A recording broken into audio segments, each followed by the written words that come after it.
Koar-koar minta hemat anggaran tapi kabinet gemuk, Prabowo ditantang copot menteri tak becus kerja. Karena saya terus-menerus monitor, saya terus-menerus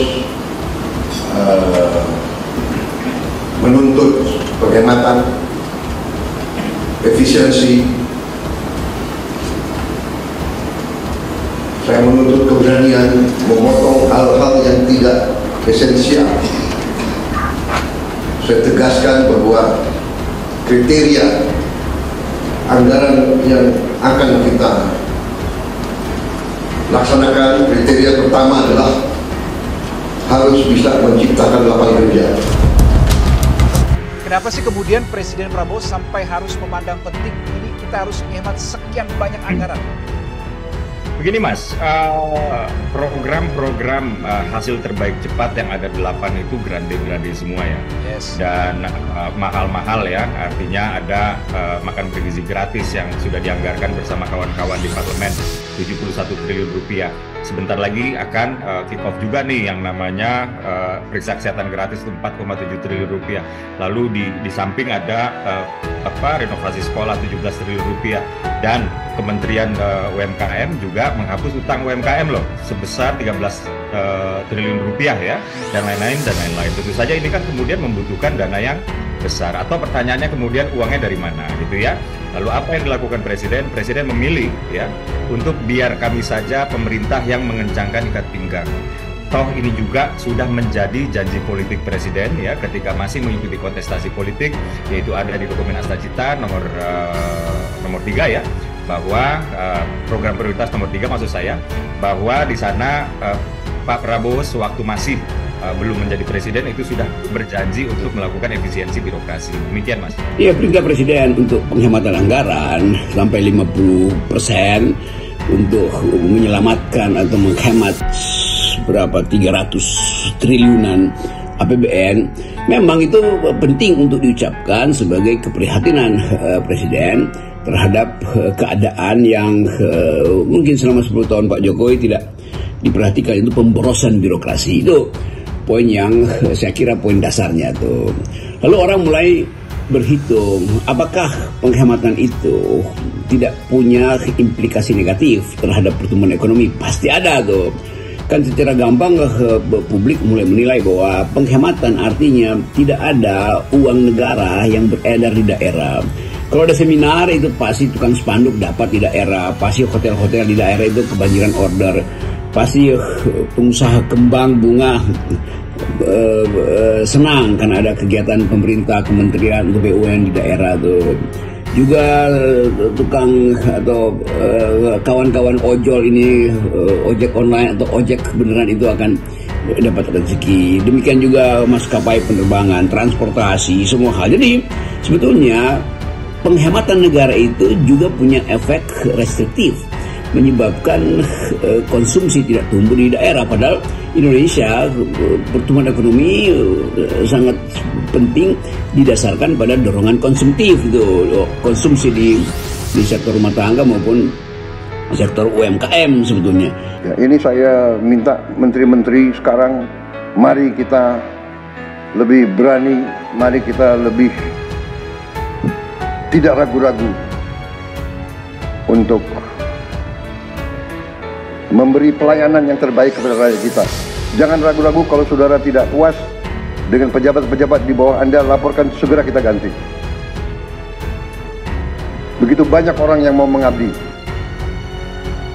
Tidak ada orang di sini yang kebal, yang tidak patuh, tidak bekerja keras untuk bangsa dan negara dan rakyat. Saudara saya beri wewenang, copot segera. Suruh tinggal di rumah aja daripada bikin susah kita. Gaji untuk staf sus atau staf khusus saja itu range-nya di antara 3.800.000 sampai dengan 6,3 juta. Dengan tunjangan 2,5 juta sampai dengan 33 juta pemirsa untuk satu orang staf sus ya. Dan pendapatan per bulan ini bisa mencapai 35 sampai dengan 50 juta. Kita lihat pemirsa, staf sus di kementerian itu totalnya bahkan sampai ada 240 orang. Dengan jumlah kementerian atau pos kementerian itu 48 kementerian pemirsa. Jadi pengeluaran negara kalau kita kali-kalikan tadi jumlah gaji, tunjangan, pendapatan per bulan dengan jumlah kementerian dan juga total staf susnya saja pemirsa, sekali lagi ya, itu bahkan bisa mencapai 8,4 miliar rupiah pemirsa. Itu belum termasuk fasilitas lain. Kan biasanya kalau orang-orang di kementerian misalnya ada staf sus, ada juga ajudan, itu kan biasanya kalau kerja ada tunjangan kinerja juga. Itu masih di luar lagi itu pemirsa. Nah, jadinya kalau dikalikan dengan setahun, maka itu bisa setara dengan 100,8 miliar rupiah untuk staf sus. Belum lagi ada ajudan, belum lagi tenaga-tenaga ahli lainnya yang memang diberdayakan misalnya di kementerian lembaga atau di pemerintah provinsi dan juga pemerintah daerah. Sebagian masyarakat kita justru lebih kritis lagi, menginginkan supaya penghematan itu harusnya berimplikasi pada perampingan kabinet, kan itu intinya. Jadi kalau misalnya kabinetnya besar banget sehingga perlu 5-7 menko, itu artinya kan biaya birokrasinya besar. Kalau kabinetnya ada 100 orang yang menjalankan pemerintahan, itu artinya tidak efisien juga. Jadi tuntutan penghematan juga harus diperlihatkan oleh Presiden Prabowo. Mumpung ada kesempatan untuk reshuffle, ya pangkas saja juga separuh. Kalau anggaran dipangkas 50% yang mengakibatkan geliat ekonomi di daerah itu tidak tumbuh, ya pangkas saja sekalian biaya birokrasi, biaya pemerintahan yang membengkak itu akibat membengkaknya kabinet. Pangkas juga 50% misalnya kabinetnya, kan lebih masuk akal itu, lebih mudah diterima aspek keadilannya tuh. Jadi publik akan melihat, oke, kami bayar pajak tapi kami tidak dapat limpahan proyek dari pemerintah dalam bentuk aktivitas daerah, kalau ada seminar, ada perjalanan dinas. Tapi kami mengerti itu karena Presiden juga sekaligus memangkas kabinetnya tuh, karena kabinet itu juga kami yang biayai, biaya-biaya rutin itu segala macam. Jadi itu yang kita sebut sebagai keseimbangan untuk mendalilkan bahwa penghematan itu juga sekaligus adalah penghormatan terhadap efisiensi itu. Sekretaris Jenderal Forum Indonesia untuk Transparansi Anggaran Fitra, Misbah Hasan menyarankan Presiden Prabowo Subianto melakukan perampingan kabinet, terutama bagi menteri maupun wakil menteri yang dianggap tidak berkinerja baik dalam 100 hari kerja. Saran perampingan kabinet itu menyusul instruksi dari Presiden untuk melakukan efisiensi belanja dalam pelaksanaan APBN dan APBD tahun 2025 melalui Impres nomor 1 tahun 2025. Impres tersebut kemudian ditindaklanjuti melalui Keputusan Menteri Keuangan No. S37 MK 02/2025 tentang efisiensi belanja KL dalam pelaksanaan APBN 2025. Menurut Misbah, instruksi melakukan efisiensi anggaran tersebut bertolak belakang dengan jumlah kementerian di Kabinet Merah Putih. Bahwa semangat efisiensi anggaran APBN/APBD bertolak belakang dengan kebijakan penambahan jumlah kementerian, menteri, dan wakil menteri, kata Misbah dalam keterangannya dikutip suara.com, Jumat tanggal 31 Januari tahun 2025.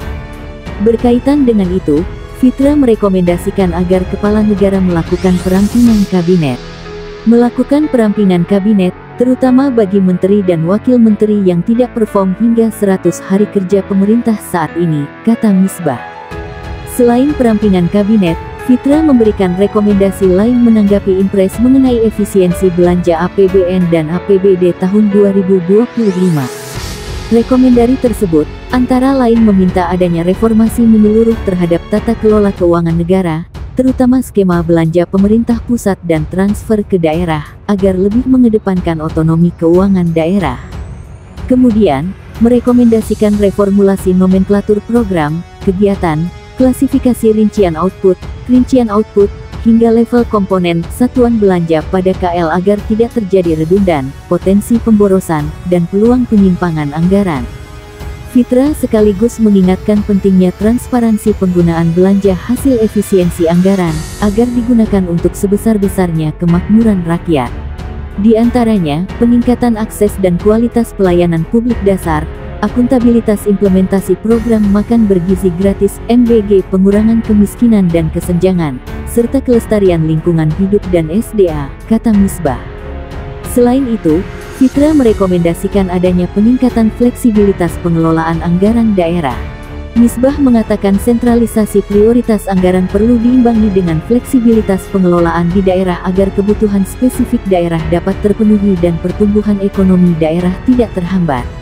Fleksibilitas juga dapat mencegah terjadinya peningkatan ketimpangan antar wilayah terutama daerah 3T tertinggal, terdepan dan terluar yang membutuhkan anggaran besar, ujarnya.